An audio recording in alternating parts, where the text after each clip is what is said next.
Let all cats old enough to catch their own prey gather here beneath the podcast for a clan meeting. Welcome to Paws and Claws, a podcast where we read the Warrior Cats books in chronological order.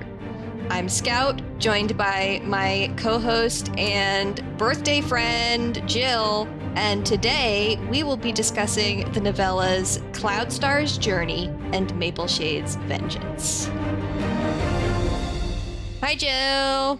Hi, Scout. Happy birthday. Thank you. A week and a half ago? Week ago? Happy birthday. It was a week ago, yeah. And your birthday is coming up round the corner as well. We are just, we are, as I said before the podcast started, we are all become Gemini.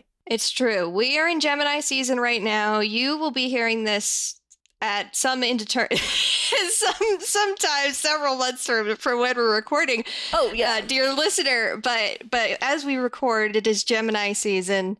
One day I'll go through and try and figure out what I think each of our protagonists' signs are. That would be good. But it is not today because I do not know astrology that well. Mm-hmm. We need to enlist Julia for this. We do. We will enlist Julia for this because I feel like she would have some opinions and some thoughts and feelings, and they're all correct. Yes. Speaking of signs, my co-star today says, help Scout act on their deep emotional needs. Oh, the deep emotional need is to talk about Mapleshade. Yeah, it also says, reminder, Scout's birthday is this Thursday. Aw, that's so Thanks, nice. co-star. Thanks, co-star. We should get into it, but I'm also now going to check my co-star and see what it says about from me to you today. Damn. If the trust isn't there, it isn't there. Jill, do you not trust me? No, I trust you very much. Whoa, co-star. It says we are looking at each other from our respective pedestals. I mean, we do kind of put ourselves on a pedestal for this, don't we? I suppose so. We are looking at each other across the country, coast to coast. And I guess our mics cats. are our pedestals. Yes. I guess, speaking of us and this podcast. Yeah. Scott, how's the Prey running over there? How's the Prey running? Prey is running pretty good. As we were discussing before we officially started the episode, we are both so eepy. We're so tired. I have no idea what it was about last weekend that just, fucking drained me. But last week was just I am so exhausted. Yeah, my brain has been on strike with the writers of the Writers Guild of America for solidarity. Yeah, in solidarity, my brain has been on strike, and I keep asking what I can do because I'm not a fucking scab. I keep saying, "What can I do to help you?" And they won't give me their terms. They being my brain. Yeah. No, same here. Well, and fun fact, I actually have 2 therapy sessions this week. Oh, you're double cheeked up. I'm double cheeked up. No, because my current therapist is moving to a more administrative position in the practice. Oh. And therefore, I have my exit session with them and my intro session with my new therapist the day before. Wow. So that should be interesting. Yeah. So, well, I hope that all goes well. I do too. I'm feeling positive about it, but I'm also I'm also going to be I'm so sorry that this is going to be your first impression of me because I am so tired. Well, and speaking of Prey running, though, I did make a freaking delicious loaded baked potato salad this weekend. Oh, so so good. And I also made just a massive pulled pork roast. And, it was okay. I love a good pulled pork, but something about the way this one cooked, it just was way too tough. It's so hard. I could not shred it at all. Sometimes that happens. Sometimes you just get a cut of meat that just doesn't tenderize. Yeah, and it had the bone in it, which is probably the problem too. So I was like, it's such a pain to try and slice it up for leftovers. But, it's all sitting in the fridge. We got plenty of leftovers. The flavor was delicious. But yeah, just a texture thing, right? That happens sometimes. Yeah. I'm very picky about pork, so that's understandable. What about you? Any good food journeys this week? this week has been extremely, we need to go to the fucking grocery store and there's no food in the house kind of a week in my house due to scheduling of my dad having the car and being at work and my mother and I not being able to go to the grocery store. But we are having one of my favorite things tonight for dinner, which is a thing that we call buried tamales, which is essentially when you take a bunch of tamales and you kind of nestle them in a little bed of refried beans and you put a like an enchilada sauce over it and you put it in the oven and then you put the cheese on it and you have like if I hop on a plane right now, can I come have some? Yes, absolutely. This sounds so good. It's really good. It's one of my favorite things. So we're having that tonight. So I see here in our notes, you have made a confession. My confession is that I kind of want to play the Roblox Warriors game. I watched the trailer yesterday, and I was like, man, this looks pretty good is the thing. You customize your little cat. Like, the design is surprisingly good. It doesn't look like what I assume Roblox looks like. Yeah, when I hear Roblox, I imagine, like, Minecraft Steve, but with rounded edges. Yeah, and it's more like a little kind of almost plastic toy, but not in, like, a really stiff way. I was very surprised by how, like, nice it looked. Yeah, you can like do all this. It's an MMORPG, which is incredible. Right. That is something that I feel like Warriors would benefit from an MMORPG like absolutely. Style.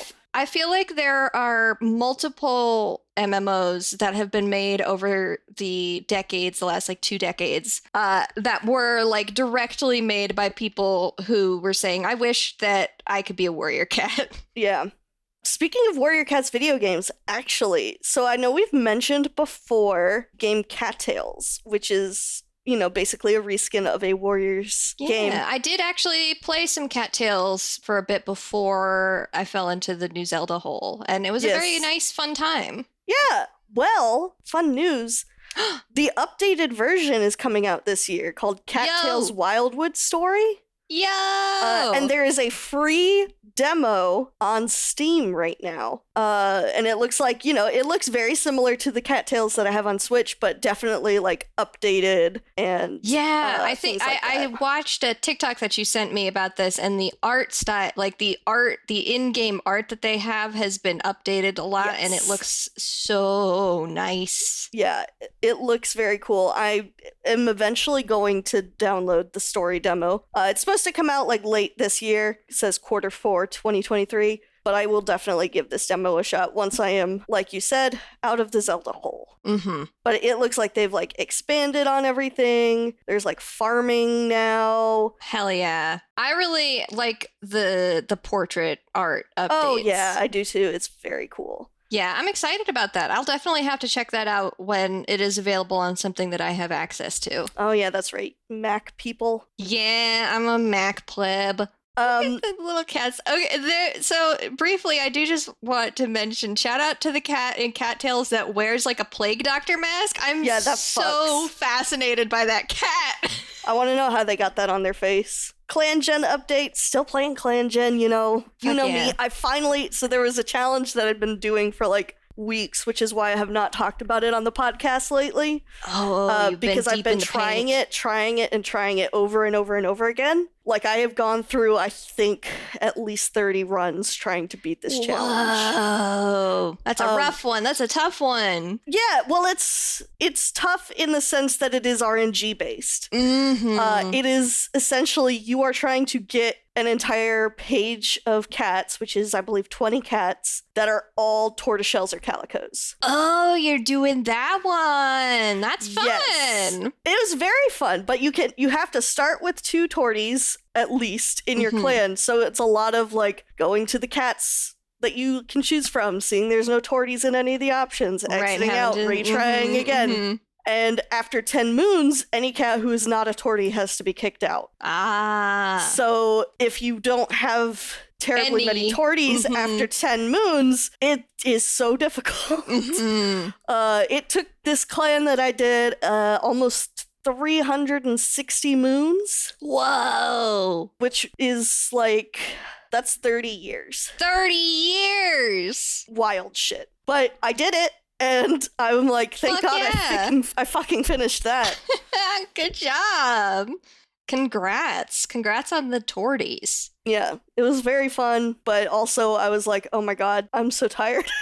I just give me the tortoiseshells, please. Yeah, I haven't played in a little while, but I have been sort of keeping an eye on the on the Discord server and like what's happening in the dev version, and there's been some additions that sound like they're going to be really fun to play around with. I'm so excited. They're expanding the war mechanics. Oh, fucking finally. I'm so excited.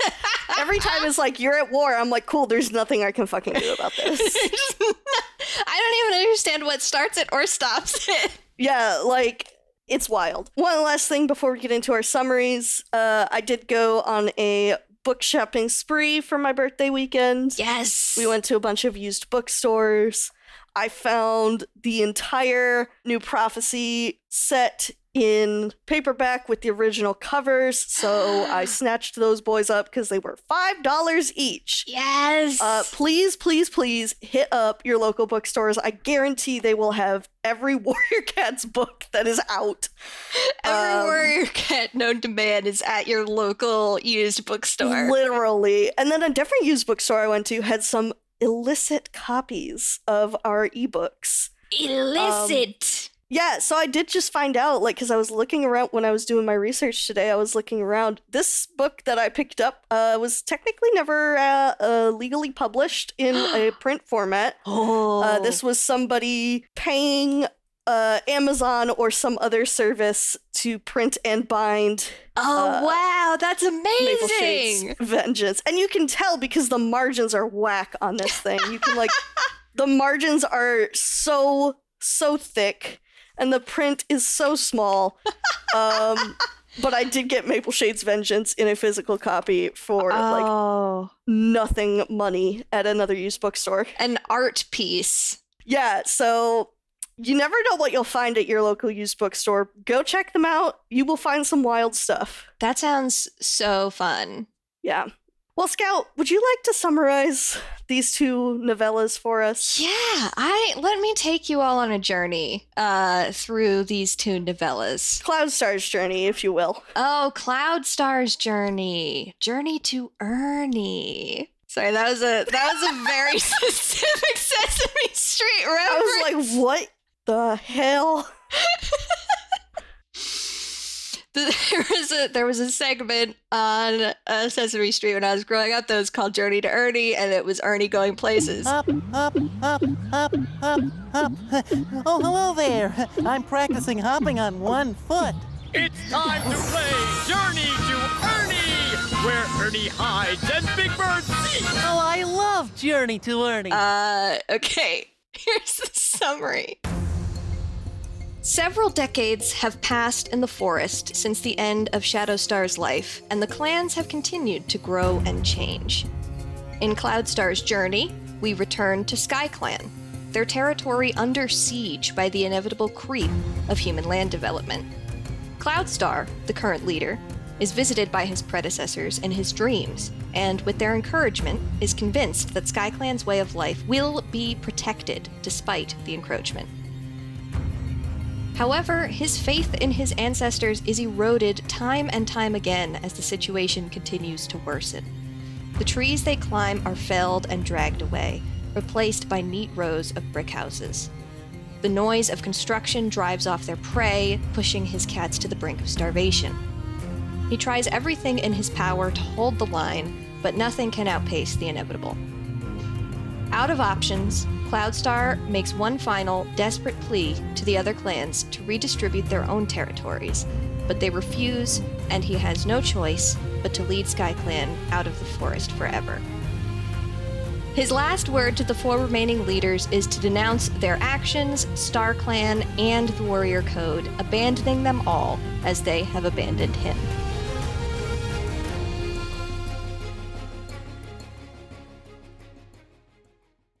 In Mapleshade's Vengeance, we follow the downfall of a ThunderClan warrior and the consequences of her forbidden relationship with a cat from RiverClan. Mapleshade hopes that the half-clan kits she's carrying will mend the animosity plaguing the two communities, but fear of rejection drives her to conceal the true identity of the father. 2 months after the kitten's birth, it is revealed they were not fathered by Birchface, lost hero of ThunderClan, but by Appledusk, the RiverClan warrior who caused Birchface's death. And both Mapleshade and her 3 kits are driven from ThunderClan. Mapleshade tries to guide her family to RiverClan, but the river is flooded. Her kits are swept away and drown before reaching the other side. Distraught, Mapleshade seeks asylum with Appledusk, but he rejects her, claiming that she and her children are nothing but a regret. Exiled and alone, Mapleshade's distress transforms into desire for revenge on those who played a part in her misery. Ravenwing, the ThunderClan medicine cat who revealed her secret. Frecklewish, a fellow ThunderClan warrior who watched her fraught river crossing and did nothing to help. And Appledusk, the RiverClan Tom who said he loved her, but betrayed her when she needed him most. One by one, Mapleshade enacts her vengeance. Once her 3 targets are dead, she finally succumbs to her own wounds sustained during her schemes, and wakes up not in StarClan, but in a place of no stars, the Dark Forest. Embracing her new eternity, she vows to haunt the descendants of her enemies until she is at last satisfied that her pain has been repaid in full.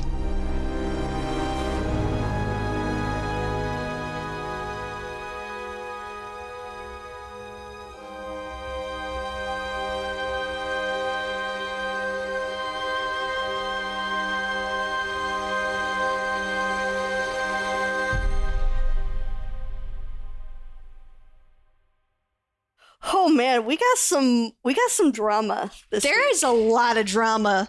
Let's talk about Cloudstar's journey first. Yeah. I know you said you were very cool on this one. It wasn't really much to you. And I can definitely see that. I think the reason I had such a deep connection to it is twofold. Firstly, I am a known SkyClan stan. That's true. Sky Stan. I am a Sky stan. Like, SkyClan is my favorite, has been my favorite since Firestar's Quest. So, as I usually am with my favorites, any glimpse of lore, any crumb, any shred of information about my faves is immediately like, I love this. I am going to eat this for dinner. Mm-hmm.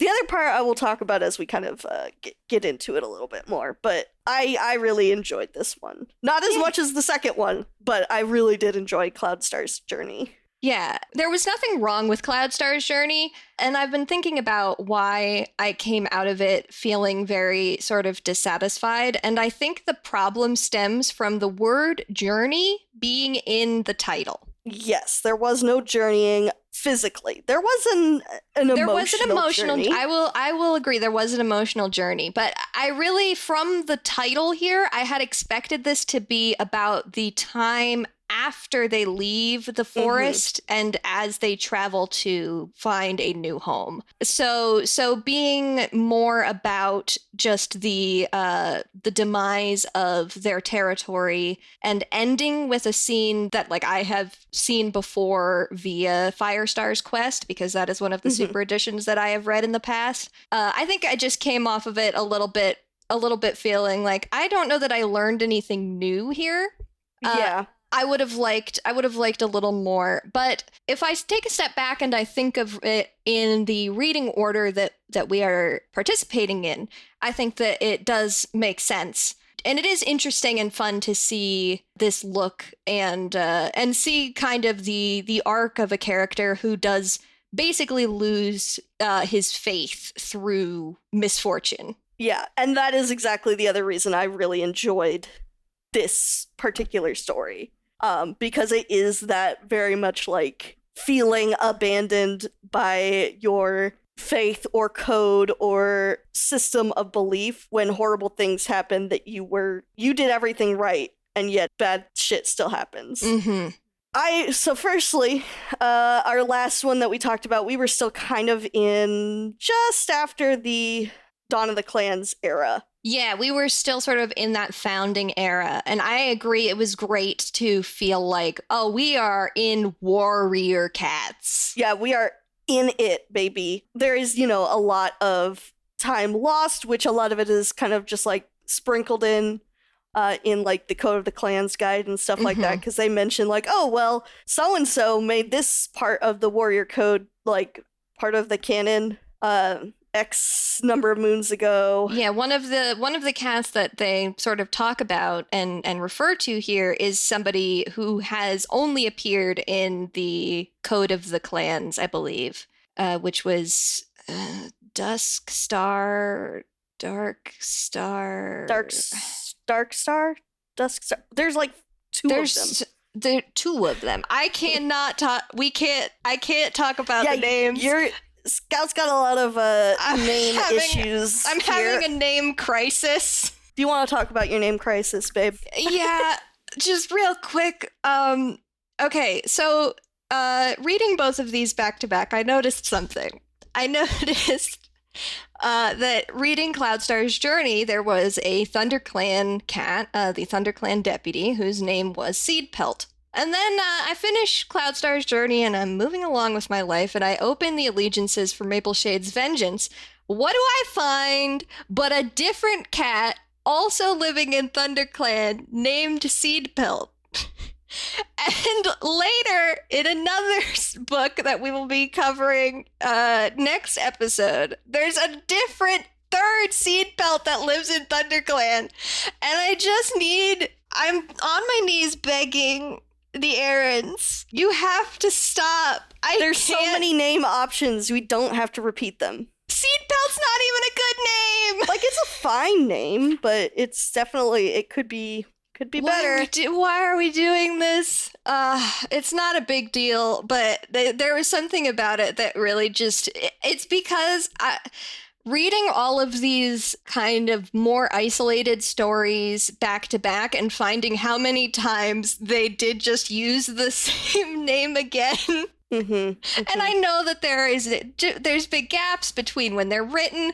Mapleshade's Vengeance is written 2 years after Cloudstar's Journey. Time passes. There's lots of cats. I understand. But sometimes it just really makes a girl go a little bit insane. Yeah. Actually, so it is Darkstar who gave the land to ThunderClan, and that is in the Code of the Clans book. Yes. There is also, which I can read for us as well, and yes, a thing from Cloudstar's perspective after they've moved to their new home. Oh. But I will read that before we go into our Mapleshade's Vengeance discussion. Yeah. But yeah, so fuck StarClan, first of all. Oh my god, fuck StarClan in this story. They gaslight him. Like, they literally say, hey, you're not gonna have to leave. It's all gonna be okay. And we have talked in the past few books about how StarClan seems to know everything that is going to happen. So they are straight up lying. And I get that there was, a time like Shadowstar's life was written after Cloudstar's Journey. Yeah, it was written like 6 years after Cloudstar's Journey. But then in that case, you need to be checking consistent. It in the opposite direction. Like, exactly. And the thing that just makes me even more pissed off at the other clans, because somebody should have known. And also, fuck these guys. Like, what the hell? They are so mean. They're awful. They're really the worst to SkyClan. The worst possible sort of like version of Warrior Cats is happening with these other clans. It's so true. They're all like, yeah, your clan was so kind, and when ThunderClan was in need, they gave them territory.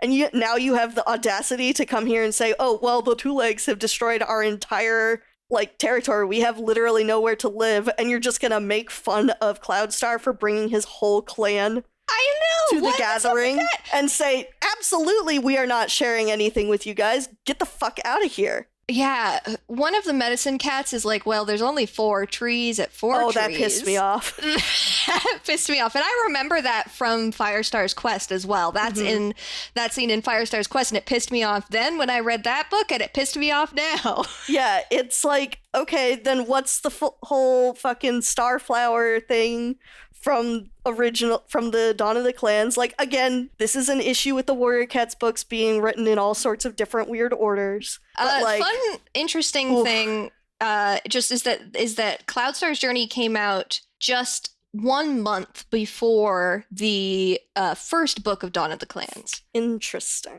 Which I thought was really interesting. And I also thought that was interesting because they specifically call Skystar Clear Sky at some point in Cloudstar's Journey. And I was like, did this come out like after that? And it didn't. It came out before. So I was curious if Skystar was called Clear Sky before that, or if this was almost like a reveal of that. Yeah. I don't know that there's any way to know that, but it was something that I noticed. I was like, oh. Yeah, it's very interesting. But yeah, it pissed me off. I was like, what the hell? It really is the worst version of Warrior Cats, because you see so often in the books like these squabbles and stuff, but at the end of the day they're like, well, we all need to exist together. And this in is this one really they're a like, moment. actually, you know what? Fuck this whole entire group of cats. We'll take pity on these 3. Yeah, and then the rest of y'all can get the fuck out of here. One thing that I didn't actually mention in my summary, because there was just no good way to succinctly add this subplot in there, but there is a tertiary part of the story happening that is Cloudstar and his mate Birdflight are expecting kits, and throughout the course of the story they have kits, a Tom and a she-cat, and in the end, Birdflight and the kittens have to stay behind with the clans in the forest. They're basically adopted into ThunderClan. And interestingly enough, did you also go on the wiki and see who they're related to? I sure did. It's fun! It's very fun and interesting. A lot of very critical cats in The Prophecies Begin are descended from Cloudstar's little family that gets left behind. Yeah, from Cloudstar's children. There was a lot of stuff in that family tree that just surprised me in general. Oh, for sure. Did you know Graystripe and Darkstripe are brothers? No, dude, I saw that and I was like, what? Whoa, hold on. I was like, wait. Definitely forgot that Graystripe is technically Spotted Leaf's nephew. Yeah, what's up with that?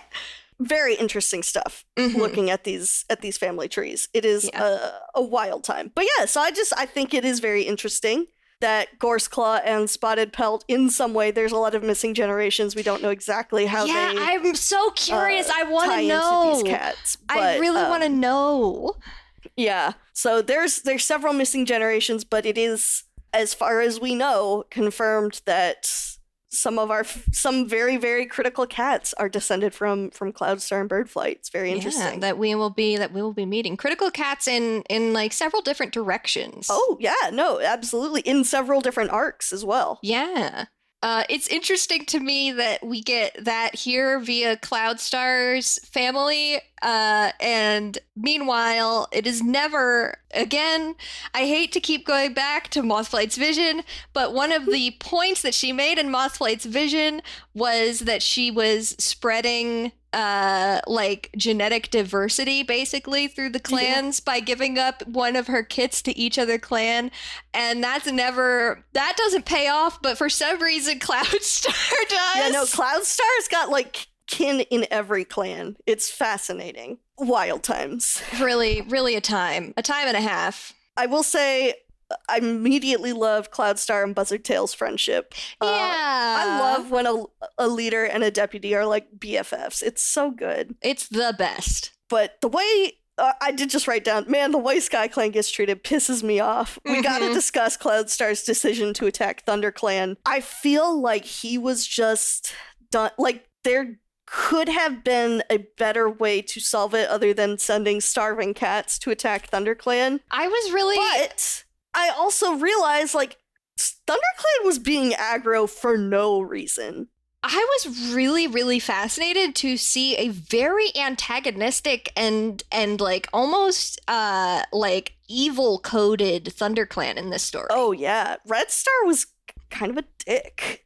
Yeah, they were acting a lot more like what we will be seeing from Shadow Clan come the prophecies begin, which was really, really interesting. Because ThunderClan has always been kind of the Erin's baby clan, baby girl. Mm-hmm. That's their darling love. Mm-hmm.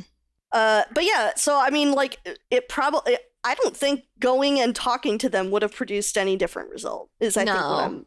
Like, my first reaction was, why are we attacking them? And then I thought about it a little more, and I'm like, no, you know what? Going and trying to talk to them would have resulted in the same thing. Because ThunderClan was being just very, very aggressive about their borders during fucking Greenleaf of all times. Come on, guys. Come on. Yeah, and then the scene with the gathering where all of the leaders are like, no, you guys should just leave, was so upsetting. It was so sad to me. Like, just what? Like, he has been trying to put on a brave face the whole time. And we have seen, tired. He's so tired. We've seen in the other ones. I mean, in the Dawn of the Clans, even if one of the leaders is like, I don't really agree with that. We've seen like the leaders are genuinely often trying to find solutions together. We have seen them act with the interests of their clans, like in their first and foremost, but still showing empathy. And there was no empathy for Sky Clan here. Absolutely no empathy. And I think that's what pissed me off. Was like, yeah, I can definitely see the cats being like, oh, you know, we really need to defend our own situation. But there was absolutely no empathy except from Kestrel Wing. Mm-hmm. Saying like, I'll take in these literally newborn kittens. Yeah. Like literally 3 days old. Rough. Because, you know, even in Dawn of the Clans and the couple of novellas after, they were like, well, we should at least try and like help people find a new place in case they have to leave. Yeah. And there was none of that here. That was kind of the whole thing happening in Thunderstar's Echo. Yeah, exactly. And it was... or wait. Was it Thunderstar's Echo or was it Shadowstar's Life? One of them, they were working on trying to like find a new place for Sky Clan. Yeah. I will also say we eventually get a lot more Sky Clan content. And I'm really excited for us to get over there and excited for us to have kind of similar discussions because there's a lot of time. I think that there's a very interesting thing going on here with Sky Clan where it really is very difficult for them to gain any kind of respect from the other clans in the modern forest and lake. And there's some really cool stuff that goes on there. And it's interesting, really fascinating to see it starting here, seeing it even as early as this, and nice to see a more sympathetic Sky Clan, because Clear Sky was just such a fucking buzzkill for all of Dawn of the Clans. But yeah, no, literally the thing I wrote was, I can't wait to see some of these fools again in Firestar's Quest. Like, yeah. It's been so long since I read Firestar's Quest, but like I've said before, it's one of the only physical copies that I kept when I left for college because I got it signed, and it was like one of my favorites, genuinely. So I am so excited to revisit it. Yeah, that'll be and fun. I'm so excited to see these guys again because I remember there being a lot of like flashbacks and stuff like that, or at least like glimpses of the past Sky Clan cats. Yes. Would you like to read that excerpt before we move on? I would love to. This excerpt is titled An Empty Prayer. Cloudstar Speaks, right? This is in the Code of the Clans guidebook under Code 13, which is the word of the clan leader is the warrior code. And so it comes directly after Darkstar's Law, which details the whole section of Darkstar giving the stretch of land to ThunderClan. Few cats know of the 5th clan that once lived in the forest. Sky Clan cats were the highest jumpers and lived among the tall trees where they snatched birds from the branches. But long ago, Sky Clan was driven out of its territory by 2-leg monsters, and then driven out of the forest by the remaining 4 clans, erased from clan memory by a legacy of guilt. Come with me to Sky Clan in its new territory, under new skies, far from the forest. The gorge is so quiet when night falls. It makes my clan uneasy. They're used to hearing the rustle of branches and the call of birds above them, not just endless skies splashed with stars. More than I ever imagined there would be when we lived in the forest. I wonder if any of our warrior ancestors can see us. And if they could, would they listen? I know those cold fragments of light in the sky are not my warrior ancestors. Star Clan stopped watching over us long ago, as soon as the 2-legs attacked our territory with tree-eating monsters, churning up the ground to build their nests of hard red stone. My poor clan.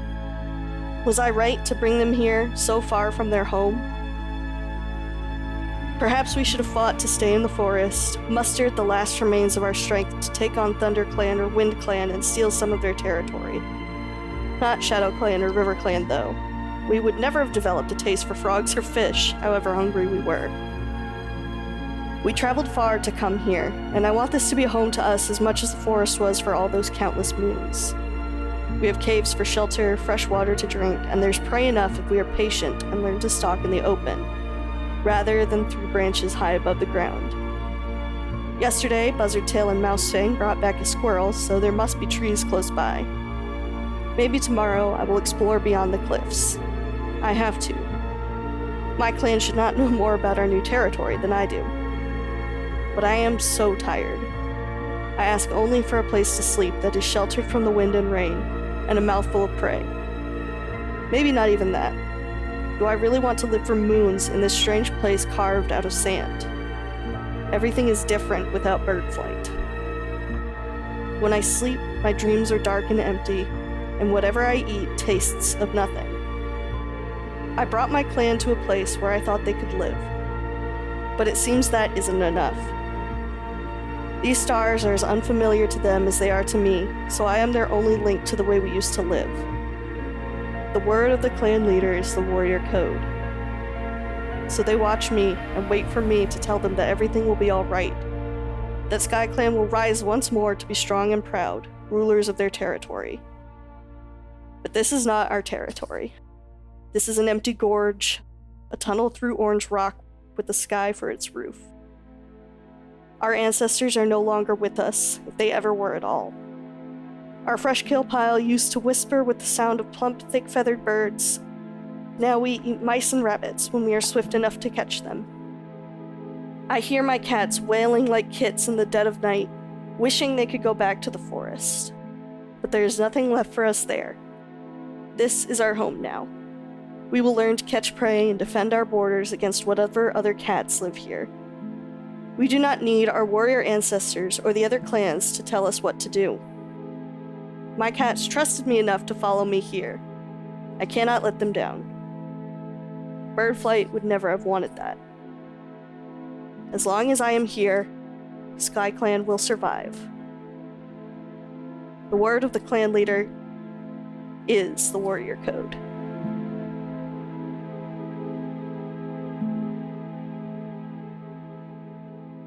So that's a lot. See, that's what I really was hoping for from this novella, actually. So I'm glad that does exist somewhere. Yeah. My poor man, Cloudstar.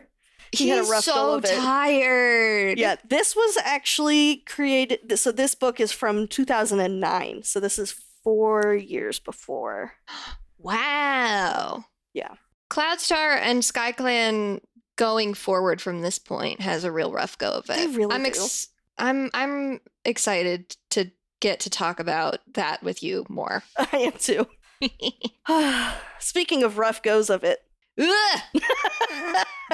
Jump scare. Oh, Mapleshade's vengeance, baby. Mapleshade. Oh, your vengeance. Quick, just like light note at the top here. We're officially in the timeline.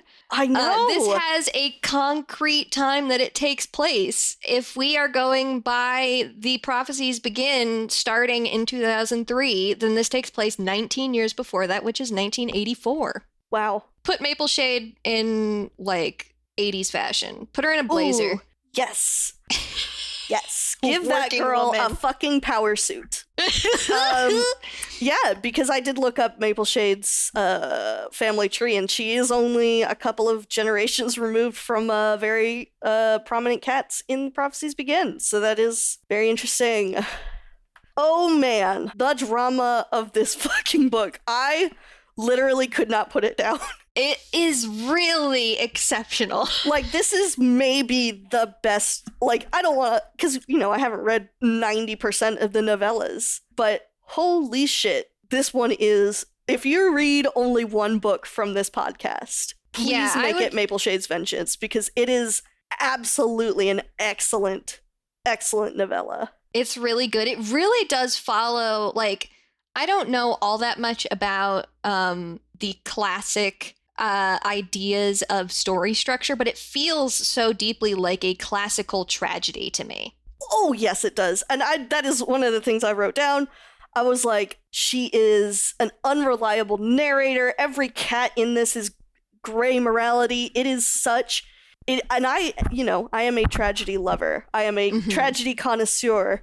I love reading tragedies, as evidenced by two of my favorite Shakespeare plays being Hamlet and Macbeth. And this very much, it is very much a very well written, well done tragedy. We have a hero with a fatal flaw. We have a hero who is an unreliable narrator. We have a character haunting the fucking narrative. Yes. Oh, I love when a character haunts the narrative. It's so good. It's good shit.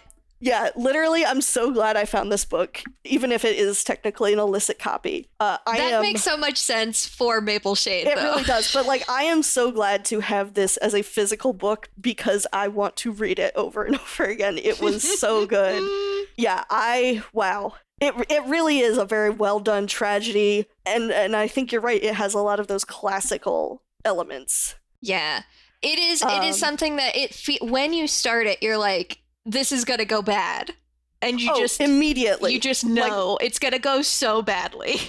Like, literally, the first scene is our protagonist getting fucking like bitched at by other cats at the gathering for no reason. No, just that she's taking up space. Yeah, and then you see her talking to the lover from another clan, and for those of you who know Warriors, you know that never ends well. So you're like, oh shit, things are gonna go really bad really quickly. Yeah, it's worth noting here for listeners who might not be like in the know into sort of the rules of these cats, because they weren't really solidified as we read through Dawn of the Clans. But at this point, it is very much rule of the clans that you are barely allowed to have friendships with cats in other clans, let alone some kind of romantic relationship or a family with a cat from another clan. That is tantamount to like betrayal of your culture. Yeah. So we're being set up here for like, this ain't gonna go good. Yeah. I think that this is an exceptional example of a protagonist who you feel deep sympathy for, but who also is very clearly not blameless in the situation. Exactly. Yes, and that is one of the things I'm going to get into in Sharing Tongues, because fandom has such a black and white view of so many things.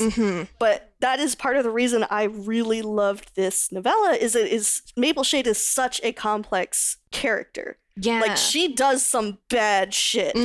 But you also can see where, her reasoning was, in that certain moment, kind of sound. Yeah. Because, hey, she did some bad shit, People did a lot of bad shit to her. Absolutely. Fuck Ravenwing. Dude, Ravenwing was so out of pocket. This man found out that they were not ThunderClan kittens, not fully ThunderClan kits. And he was like, no, we can't let this stand. I'm like, my guy, they are like a month old. Please. Really just like egregious. And so fascinating that we had the scene earlier where we get the view of him from Mapleshade as like a very young and inexperienced and kind of almost innocent and sympathetic character as the medicine cat when she was, you know, in her kidding. It almost makes you wonder, like, because Mapleshade is such an unreliable narrator, it almost makes you wonder, like, is part of Ravenwing's, like, making sure to tell the clan, like, part of him trying to reaffirm his position as medicine cat and be like, no, I know what I'm doing. He thinks what he's doing is right because he has a vision of some reeds in his den, which, like, the vision wasn't even that bad. Like, there wasn't any, like, no, again, spelling coming back of doom. to... It's just that, hey, they don't belong here. But he decides to interpret it as they need to leave. We could bring this all back to it was StarClan all along. And yes. Fuck StarClan. Fuck StarClan for real, for real. I think it is so complicated and messy and dramatic that Appledusk is the one who was indirectly responsible for Birchface's death. But everyone says that, no, Appledusk murdered him, but he didn't. He didn't, which is so interesting because they didn't have to add that additional bit of texture, right? Mm-hmm. And it's very clear from the story that Mapleshade and Appledusk were romantic before that fight even happened. Yeah. And yet everyone's like, oh, well, you did this after what he did to Birchface? And it's like, no, she did this before what happened to Birchface. You guys are just so fucking hung up on it that you refuse to listen to this woman who is going through like single motherhood. Yeah. And I really like that. And who knows how much of this was sort of her telling it to herself. But the concept that she has of like, this will help bring our clans together to have these half clan kittens that are strong and connected to both clans. Yeah, like I cannot blame her for wanting to wait to tell them who her kit's actual father was because it is so especially after what was inferred. Yeah. Can we talk about Frecklewish? Yeah. Because I want to talk about the way Frecklewish sort of interacts at the beginning of the story. Yeah, Frecklewish is Birchface's sister, and she is distraught over the loss of her brother. And she does not really... She makes the assumption that because there is no father for these kits, that they are Birchface's children. And she immediately becomes obsessed with Mapleshade and her kits. She is... I believe the proper term psychologically is enmeshment. Oh. Because she is over there, like... For a lot of it, I read it as her acting as if she was their mother. Like, she is constantly like... She was very much trying to parent. Yes, she is very much trying to parent these kids because she thinks that they are her nieces and nephews. And Mapleshade just is like, you know what? This is a convenient lie. I'm not going to confirm or deny it. I'm just going to let people think what they want to think. Because for now... thinking that they're Birchface's kits means that I don't have to try and pretend. And that does not work out well because she decides to take her kits to go see Appledusk and Ravenwing finds out and it's snitches. A whole mess. But Frecklewish is also just such a complex character. Frecklewish is so much. Like, I think she and Mapleshade are equally complicated and sympathetic and horrible people. Because it is stated in the book that Frecklewish just doesn't help Mapleshade's kids. She watches the whole thing go down. Yeah, and she which claims... is breaking the warrior code, which is like, regardless of whether a kitten is in your clan or not, if there is a kit in danger, you are responsible for trying to save them. Yeah, I was looking over that like story in my research, and that was literally a different story about kits who drowned in the river, which I think is interesting parallels as well. Yeah, wild.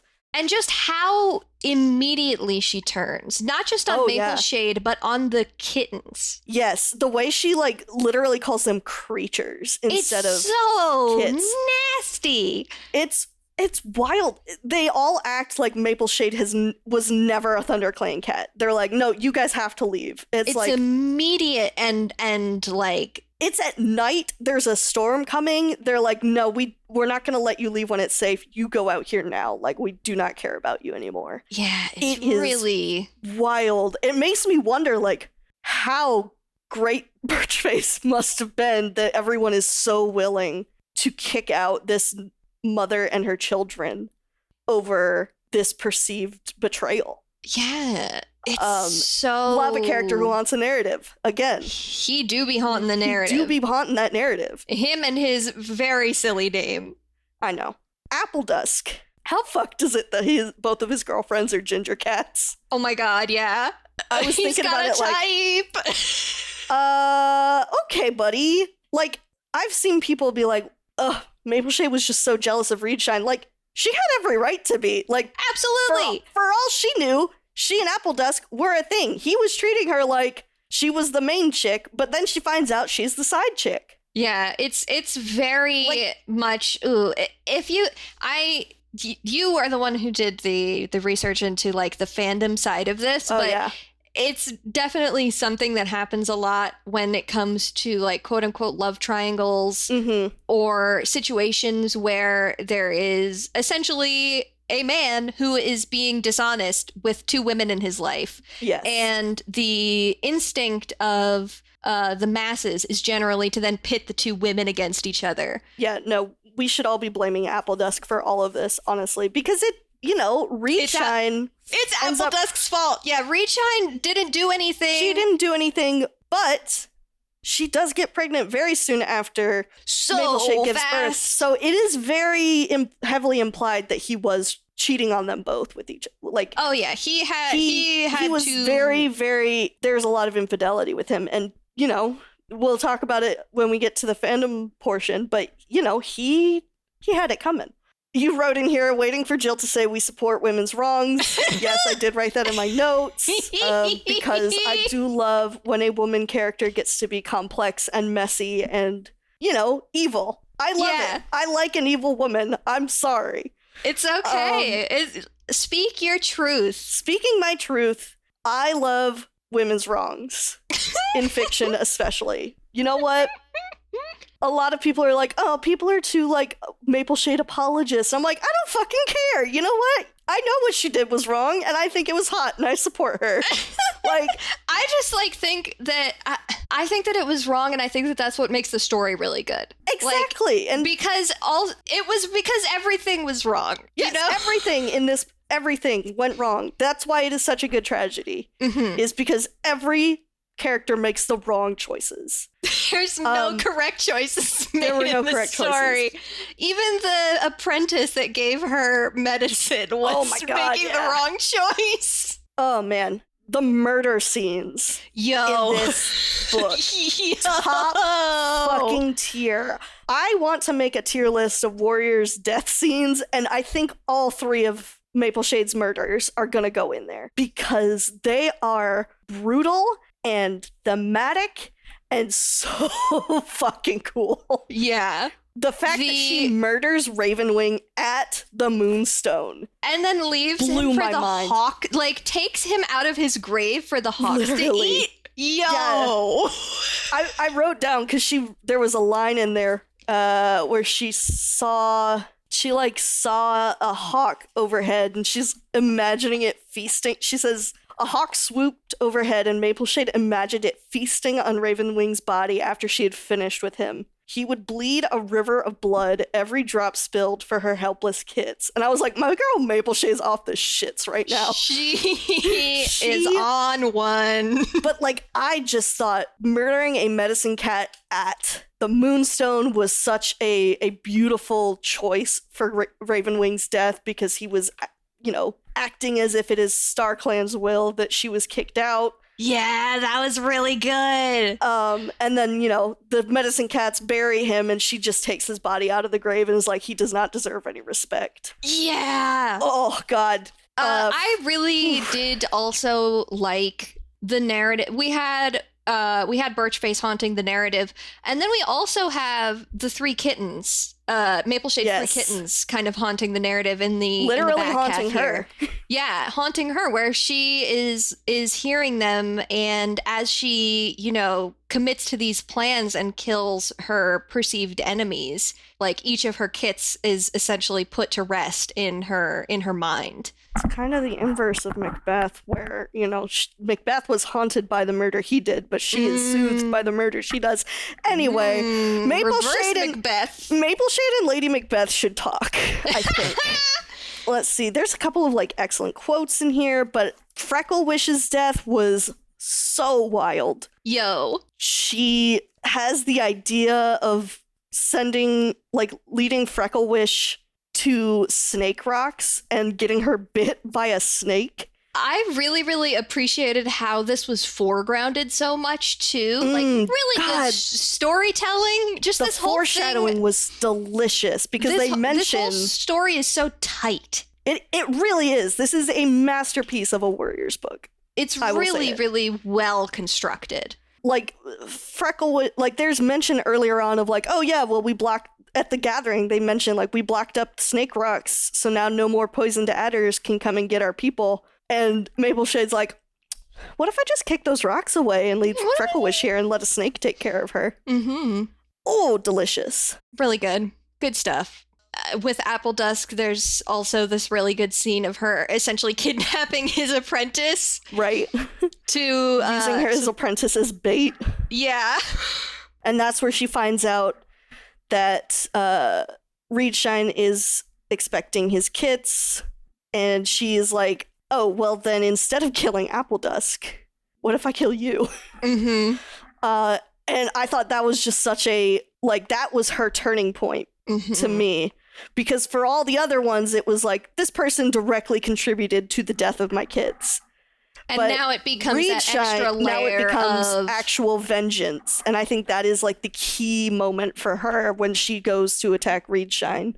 Yeah. And is doing this thing that's it's an extra layer of, I am making somebody who made me suffer in a very specific way, instead of just seeking direct retribution against Apple Dusk. I'm going to make his life worse. Exactly. But Apple Dusk jumps in front of Reedshine, takes that killing blow, and Mapleshade is attacked by the apprentice that she kidnapped from who behind, kills her, who gives her wounds that she crawls away, but the wounds that she sustained are too much, and she keeps refusing help from the very nice barn cat who keeps trying to help her. That was, one line that I did want to point out, because we were talking about how shitty Apple Dusk was. Mm-hmm.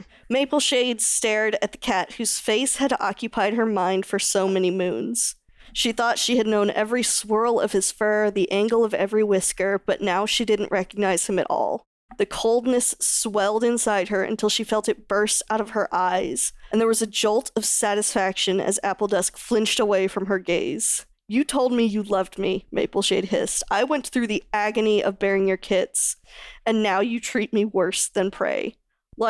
Holy shit, get his ass. It's so good. And that line about the coldness overtaking her really stuck with me too, because that's another turning point. That is that's the beginning of the downfall. You are becoming encased in ice. Your emotions are being eroded because of the trauma that you have endured in a really specific way, and the choices that you're going to make. You have to become cold in that specific kind of way to make the choices that she then goes on to make. Yeah. Good shit. Just so, literally just amazing. Amazing stuff. Can we take a couple of minutes to talk about the Dark Forest? We absolutely can. I would love to talk about the Dark Forest. Okay. So for the uninitiated, that's cat hell. Yeah, that's cat hell. What we have in the Warriors books is we have StarClan, which is where the cats, when they die, they go to StarClan, and that is cat heaven. What we also have is the dark equivalent, which is called the Dark Forest or the Place of No Stars. And it is cat hell, and it is mentioned by name by Mapleshade in this book before she goes there. Is it really? I did not notice that. It is, I believe, it is when she's deciding to kill Ravenwing, if I'm remembering correctly. Oh, that's true. She says that what he did, he deserves to go to the Dark Forest for what he did. Yeah, because it says, "Were you watching, my precious kits? I killed him for you. I hope you never see Ravenwing in StarClan. He should be in the Place of No Stars for all eternity." Yes. So when did how do the cats know about the Place of No Stars in the clans at this point? Because we didn't get that as a name of a place until I feel like the third series, when you're looking at when it was written. I thought that was really, really interesting. Mm-hmm. And it's another one of those things that it probably just has to do with the way that things are written and when ideas ended up being introduced into right. the storylines and everything. But it really surprised me that they would even put it there, because I kind of assumed that this would end with her showing up in the Dark Forest and being like, whoa, what is this? Is this a thing that exists? But she seemed very aware of it. Yeah, let's see. Yeah, I think with the Dark Forest, there's a lot of retconning. Mm-hmm. With maybe in the history of it, because apparently in some of the later, more recent books, they mentioned that even there's flashbacks or something. I don't know. I'm just on the wiki page for it, and it's referenced that apparently they retconned that cats were talking about it even in the Prophecies Begin, which we never. They were definitely not. But looking at this, it is unclear when the Dark Forest was created, though it cannot exist without StarClan. One of the oldest spirits residing there is a cat named Maggot Tail, and he is, we do not know when he was thrown in there. We don't know what generation he is. Apparently, he was born in SkyClan before their exile from the forest territories. All right. And Maggot Tail is such a... Can you imagine having a child? He chose it? Yes. So apparently, in Sue Suzanne's Missing Kits on Vicky's Facebook... Sue Suzanne! Maggot Tail was born in SkyClan before their exile from the forest territories and was named Dash Kit due to his speed. As an apprentice, Dash Kit was dared to race a young fox, but instead the fox bit his tail. It became infected with maggots, and his clanmates teased him with the nickname Maggot Tail. However, he was proud of his ability to survive the fox bite and asked for his warrior name to be Maggot Tail. Wow. So clearly, the Dark Forest existed before SkyClan was exiled. At least a few generations before SkyClan was exiled. Yeah. Watch the space for Sue Suzanne. We'll be coming back to Sue Suzanne. Will we really? I don't know who Sue Suzanne is. Yeah, there is some interesting controversies with Sue Suzanne. Ooh, okay. Maybe I'll mention it in the Erin Corner this time around, but we'll get more into it with Pine Star's Choice and Spotted Leaf's Heart, I believe, are the specific areas that we are going to have some Sue Suzanne stories. Drama. The drama. Wonderful. And there's a lot about Mapleshade on her wiki page that we will be talking about in the future as well. I'm excited for Crooked Star's Promise. God, yeah. Mapleshade does in fact make cats, make Appledusk's descendants' lives something else. So we are not done with Mapleshade. She will be with us for a long time. So just keep her in mind as we go forward, because she's not done showing up. Good for her. Good for her. Good for her. That's about all I have. Yeah. Should we go over to the Erin Corner? Let's do it. Tip, tap, tip, tap, tip, tap, tip, tap. That's me walking to the Erin Corner. Thump, thump, thump. That's my upstairs neighbors stomping to the Erin Corner. The author of both of these novellas was Victoria Holmes. Victoria Holmes is the the sort of person who was originally approached by sort of this publishing house to write Warrior Cats in the first place, but ended up acting as primarily editor because she had this thing about that she didn't know how to write fantasy, and so she would edit the fantasy but not write the fantasy, if I'm remembering correctly. Yes. She's also the one I met. Yes. We figured out recently. Yeah, she was one of she was probably the Erin for a significant period of time.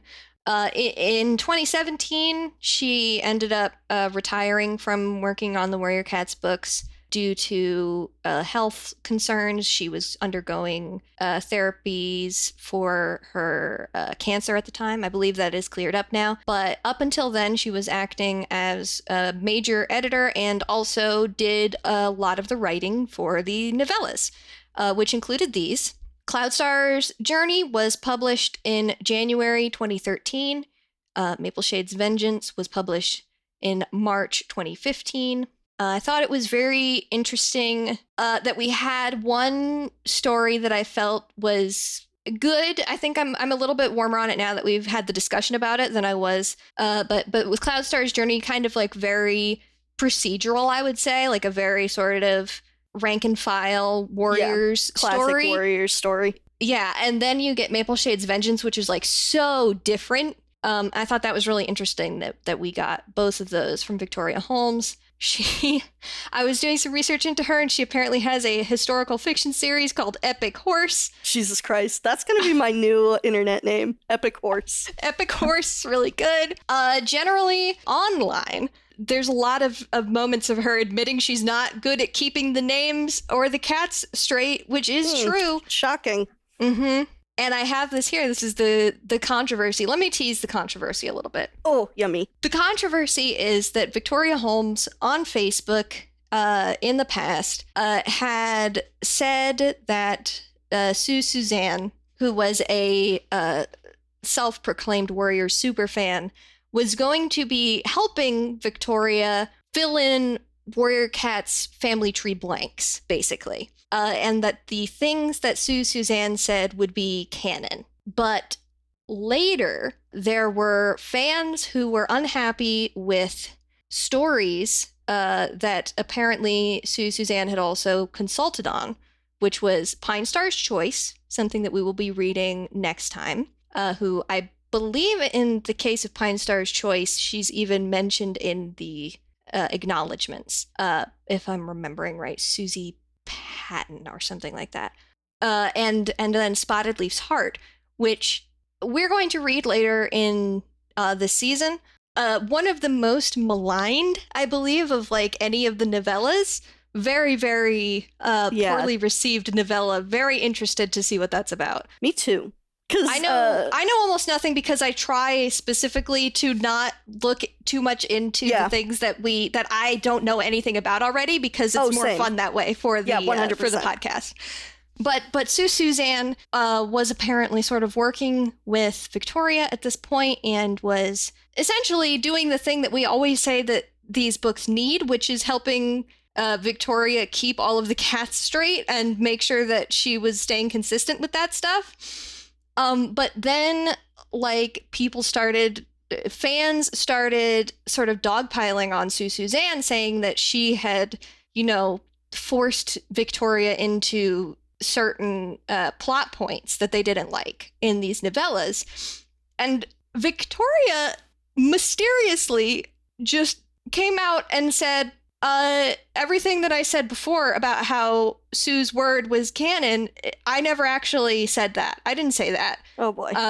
Sue actually wasn't doing anything that was considered canon. It was just I wanted her to have a place to share her OCs, and she means nothing to me. Goodbye. And and it's really like the whole thing is so like. There's some very good, I believe Izzzyzzz has a section of their Warrior Cats video that is about this in the controversies area, and there are a couple of other sort of Warrior Cats YouTubers who have covered this. I want to do a little bit more research before I really form an opinion, but it was just a very messy situation. So it seems that some of the things that Suzanne added to the canon have continued to stay canon, and then some things have been retconned, because there are definitely cats that Suzanne created that are on the official Warrior Cats website family tree, but not all of them. So it's very interesting. Fascinating. That is so much. I don't even have anything to say. I know. It's really a lot. It is so much. Wow. So that's a little glimpse. We're gonna get a couple of controversies throughout the course of this, but that's our very jam-packed Erin Corner. Yeah. Wow. We're gonna be even more jam-packed as we go and share some tongues. Woo! For those of you following along at home, Scout and I have a Google Doc where we put all of our notes. The notes for this particular episode are 6 pages long. 2 of those pages are for the sharing tongue section. There's so much happening. There is so much happening. So let's get into it. First of all, since it is June when we are recording this, it will certainly not be June when we are releasing it, but the sentiment will still stand. Happy Pride. Happy Pride. The Warriors Wiki, our best friend. They're not actually friends with us. I just really want to be their friends because I really admire all that they do.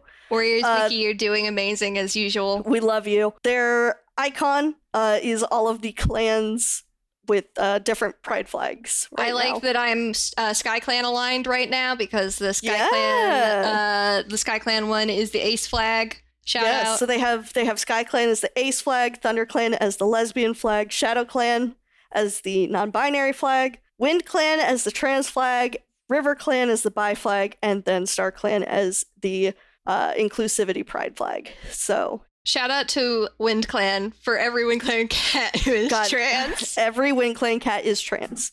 You know what? That tracks to me. Mm-hmm. I feel like all of these are correct. Yeah, I agree. Especially River Clan being bisexual. I just feel like that's right. River Clan is extremely bisexual. I don't know why, but they are. They're very bi-coded. I feel like if Sky Clan didn't exist, River Clan would be my favorite. Yes. River Clan, I don't know. My favorite really flip-flops a lot. Because I also sometimes really like Wind Clan. Me too. Except in when the they're bitches. In the future, they become bitches, and I'm mad at them. Yeah. They're on my shit list right now. Yeah. For not things that happened here, but things that will happen in several years. Future. Yeah. Yeah. Anyways, happy Pride. Happy Pride, everyone. So let's talk about Cloudstar's journey with the fandom. Unlike our second story, there's not as much to discuss. Tumblr mostly had just a lot of really cool character designs again. Mm-hmm. Every single time. Good. They're always so good.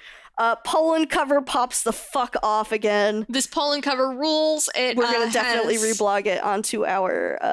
It has Cloudstar glaring at the camera, and all 4 of the other leaders that kick him out, standing on the background, on the gathering rock, and just looking at him. The one has the most little meow meow face. It's so true. It's so good though. You can just tell how angry Cloudstar is in this. He's got that little cat scrunchy nose going on. Oh, it's so good. It's really good. I do just want to point out, if viewers haven't ever looked at any of the Polish covers, I love the Polish word for warriors so much. I obviously do not know how to pronounce Polish, but using my brain's immediate English coded pronunciation, it is Wawownissi.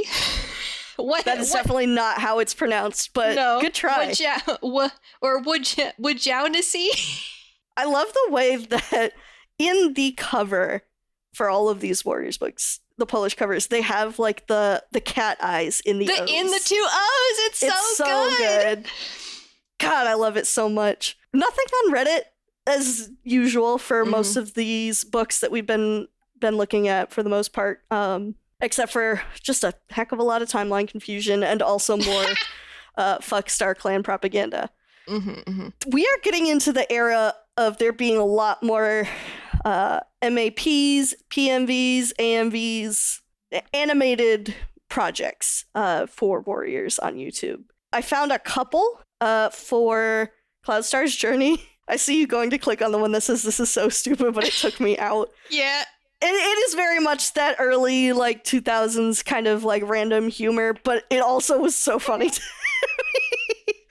There was one, I think it was never finished because I could not find the completed version, but I found a couple of fragments of Cloudstar's Journey AMV set to Sound the Bugle from the Spirit Stallion of the Cimarron soundtrack, which straight up fucked me up when I saw it this morning. I was like, oh, I'm not going to recover from this. Because it is such an appropriate song for his situation. And I really am so sad that this was never completed because I'm sure it would have been devastating. Mm-hmm. In terms of AO3, we have, and of course, you know, I'll share these in Discord, Twitter, Tumblr, all of that stuff when this episode comes out. On AO3, we have 4 fics for this short story specifically, and then 13 with Cloudstar as a prominent tag, which, you know, makes sense to me. He shows up later in Firestar's quest, so that all tracks. But, you know, not much for Cloudstar's Journey, but there's some good stuff out there. Oh, the one I mentioned last time where somebody was describing the novellas in 10 words or less. Yes. We have for... Where is Cloudstar's Journey? Oh, entire people wiped out in series of tragic events. Sad. I like the implication of that one that implies the same thing but happy at the end. Right? Oh man. Okay, let's talk about fucking Mapleshade's Vengeance, because this is the one that made the notes take up a whole a whole page and a half. So the thing is that what the Warrior Cats fandom has decided is that they fucking love Mapleshade. And just Mapleshade's Vengeance as a story. Like, yes, this is they're obsessed with it. And most you know what? popular one. They're fucking right. Yeah, exactly. Like, I cannot blame anyone for saying this is their favorite novella, because for now, it's my favorite novella as well. Like, I love this shit. Let's see. Our 10 words or less. Everyone is somewhat to blame. Please don't kill me. So, yeah, you know what? You're right. Everyone is somewhat to blame. And that's the mark of a good tragedy. Yeah, exactly. That's what tragedy's That's about. why It's good. not any one person's fault. It's everything going fucking wrong. All right. We have so with the introduction of polls on Tumblr, we have a lot of fictional character tournaments going on. Girlbosstourney.tumblr.com. Round 1. M is for dubious morality. Select which one you think is girl bossier, i.e. which one is the better girl boss, and it's Mapleshade versus Midna. From the video game Legend of Zelda Twilight Princess. I think Mapleshade is the bigger girl boss. She is currently winning the poll. I did vote for her. It is ongoing. Yeah, I did too. Oh shit, I voted for her from our Tumblr account. Oops. We've come out officially.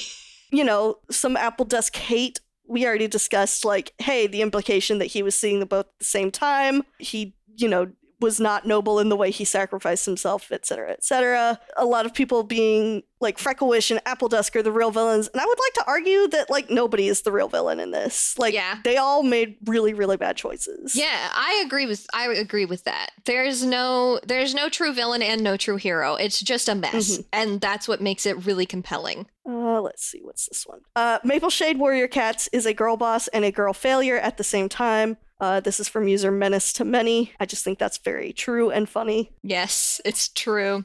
There's some really great art. There's one of Mapleshade's kits talking to a cat in StarClan. Yeah, I was just like, looking at that comic and my have you seen our mama? She's probably looking for us and she loves us. And they're like, your mom is a bad lady. She's wandering through the thorns forever. It's like, will we ever see her again? If you're lucky, no. Didn't she love us? Of course she did. And then it's, I thought everyone was happy in StarClan. And it's so I just feel so bad that she is not with her kids. I know. There's a animated music video we'll talk about later. That's also like there's some incredible art. Just as she had promised to reshine, Mapleshade's desire for vengeance would never sleep, and it is just this incredible art of like Mapleshade in darkness drowning and her kit's paws reaching out for her, and she's covered in blood and they're just like covered in water. It's gorgeous. Yo, is that one linked here? I'm trying to find it. Yes, it's the Violet Parakeet. Oh, yo! It's a Violet Parakeet drawer of furries. Incredible. Again, I will reblog all of these when this episode comes out. They're so good. I really like the maple leaf motifs in her tail here. Yes, it's so delicious. Another really good one from Faustly Accused. Great username. As we will discuss in our AMV section, this one is a line from Cellbach Tango inspiring this piece, which shows Mapleshade covered in blood, and the large text, "It was a murder, but not a crime." Delicious. That AMV is so good. I know, it fucks so hard. It's so good. There's so much in this tag. I could not put it all in here because there's so much good stuff. Everyone is obsessed with this story. Penumbral Woods said, "Unreliable narrators over reliable narrators every time. Yes, Mapleshade, give me those outright fucking lies you tell yourself and just believe immediately. Much more fun to read." Like, yeah, there's much appreciation. I really like this other one that is Mapleshade typing up that Frecklewish belongs in the Dark Forest. As written by the story team, which is so funny. Yeah, there's so much love for Mapleshade being an unreliable narrator, morally great protagonist. Like, it's great. Frecklewish this is from Drawing Damon. Frecklewish this, Frecklewish that. You know who should have ended up in the Dark Forest? Ravenwing. Fucker couldn't even wait a day to tell Oakstar, even with a storm on the horizon. For real! Headcanon, somebody in the notes on that one said, headcanon that the omen was to keep Mapleshade's kits away from the water, and Ravenwing just completely butchered it. Oh no! Oh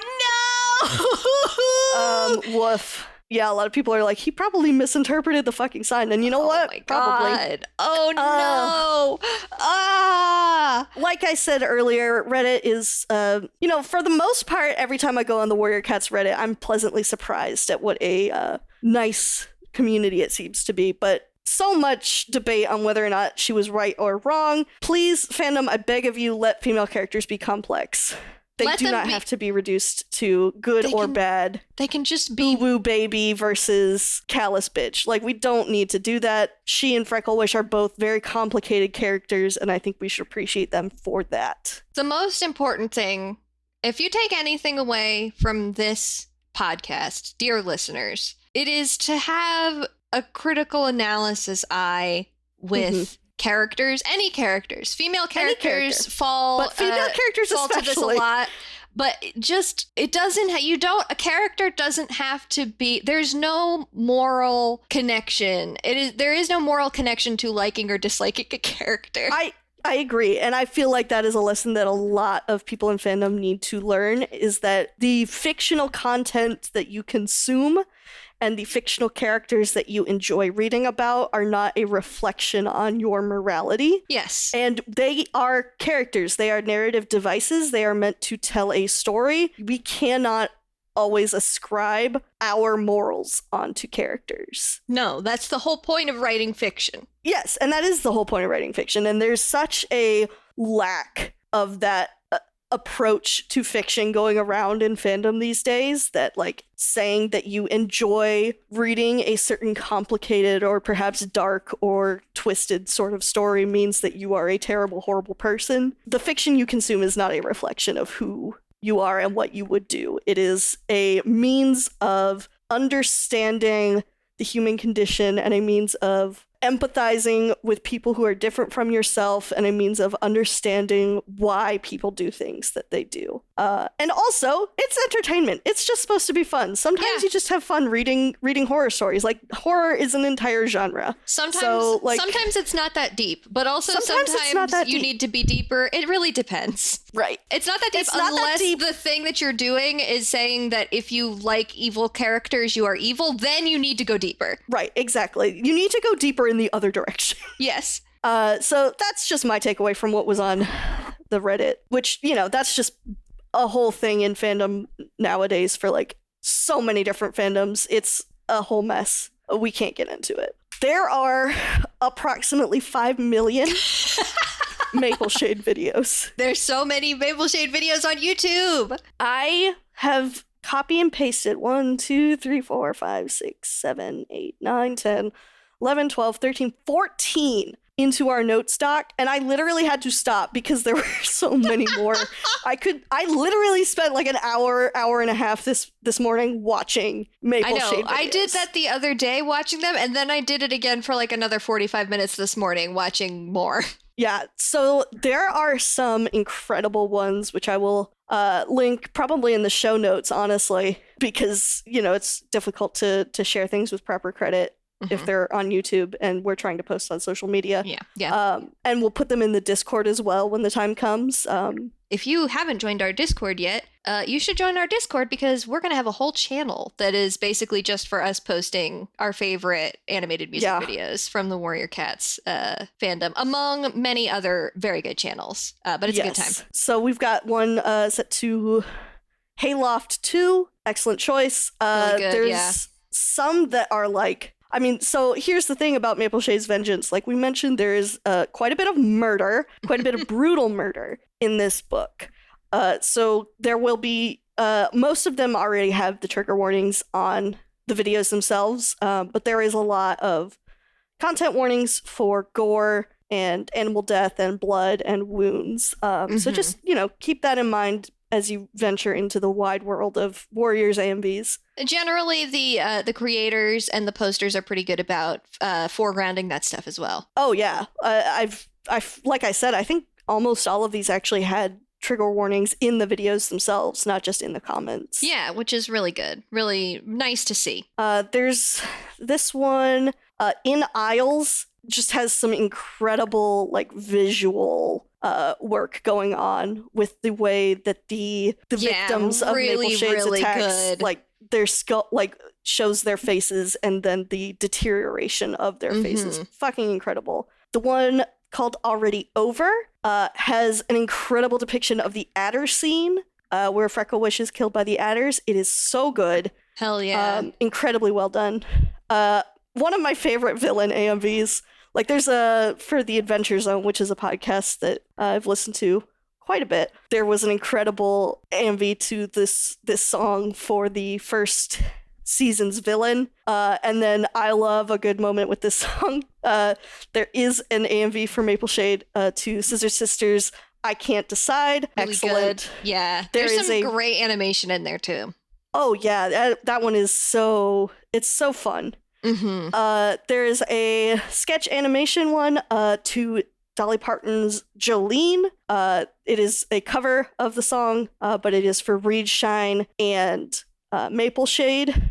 Very delicious. Good. I watched that one. Really good. The Devil Within. Ooh, that was a good one too. Yeah. There's apparently some drama over 2 different groups did a Mapleshade. There was a AMV to That's Not How the Story Goes, and there's apparently drama about like one person left the fandom and then did this as they're coming back or what. I did not read into it. There's I can enlighten a little bit on this. There was a prominent animator in the past in the fandom named Darkinator, I believe, who is just kind of like a piece of shit in like various ways that a person can be a piece of shit in a fandom scenario. And so there is a lot of there's a lot of situations where people are re-uploading maps that person hosted and like trying to explain what's going on because that person deleted all their stuff. And then like, they said that they would leave the fandom and made up some stuff about like people pushed me out of the fandom even though it was them being a piece of shit. Yeah, like I said, I did not go too deep into the drama because I started reading one Google Doc and it read like very childish fandom drama and I'm like, I don't want to look into any of this. I'm sure everybody in this situation is wrong. Just like in Mapleshade's Vengeance.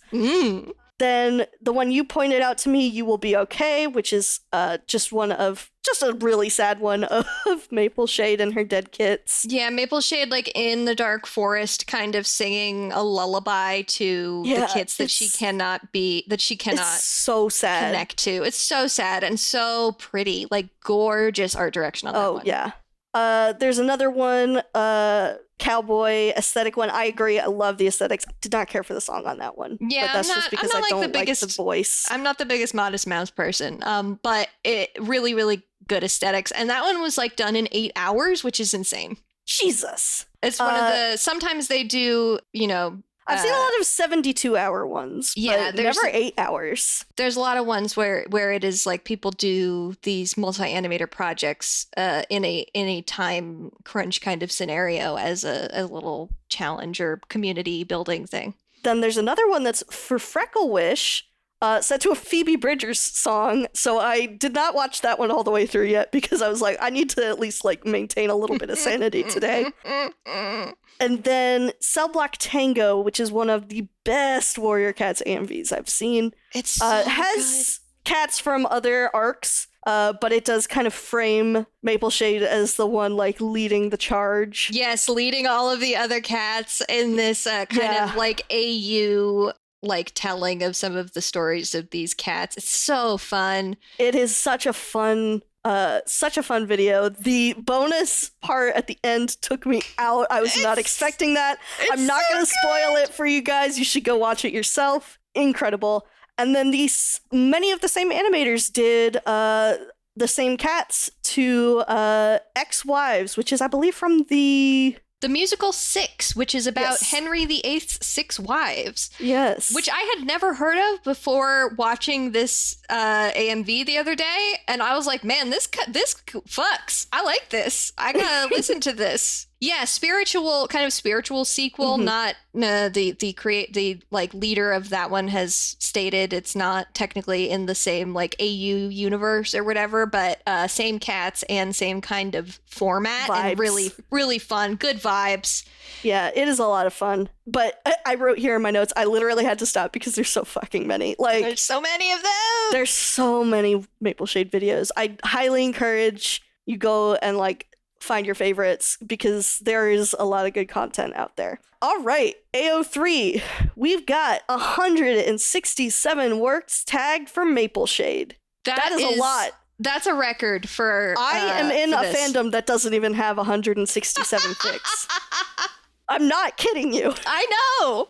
So that is just absolutely wild to me. And like I said, she does show up in the future, so it makes sense that, she would be have more fics out there for her, but I think it just speaks to how popular she is among the fandom. The girlies love Mapleshade. The girlies love her. There are only 16 specifically tagged for the short story, but we got 49 works for Apple Dusk. 49 fics featuring Apple Dusk.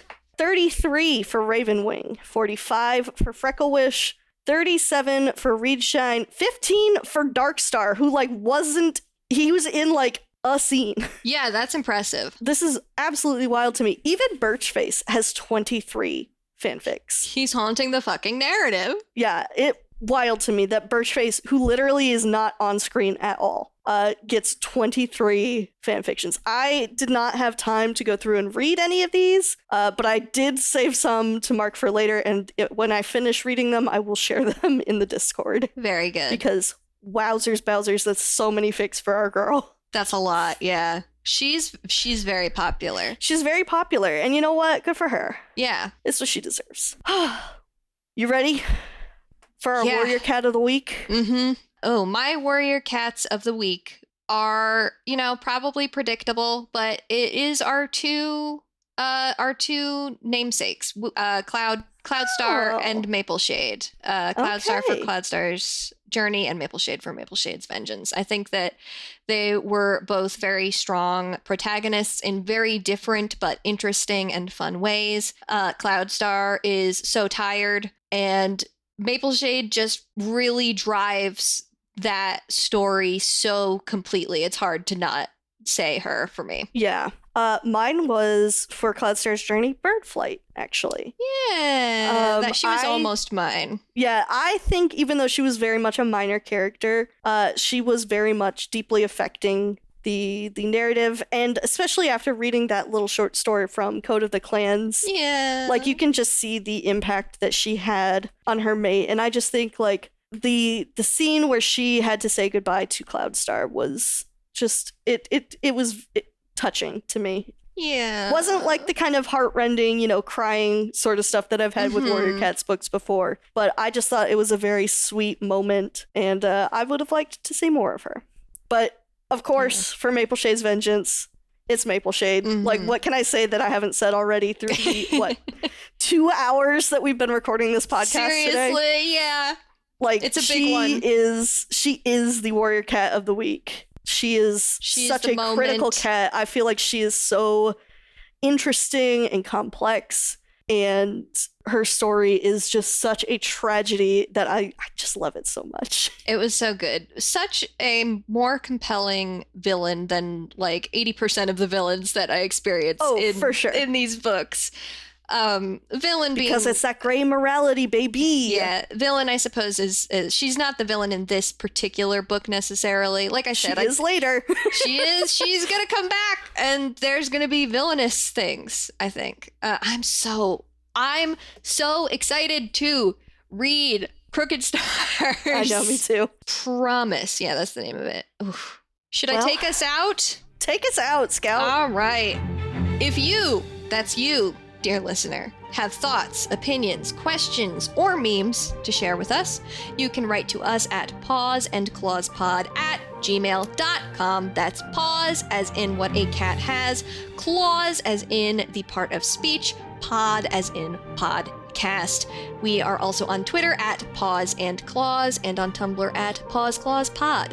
Listeners who are 18 years and older can come join us on Discord, which will be linked in the show notes.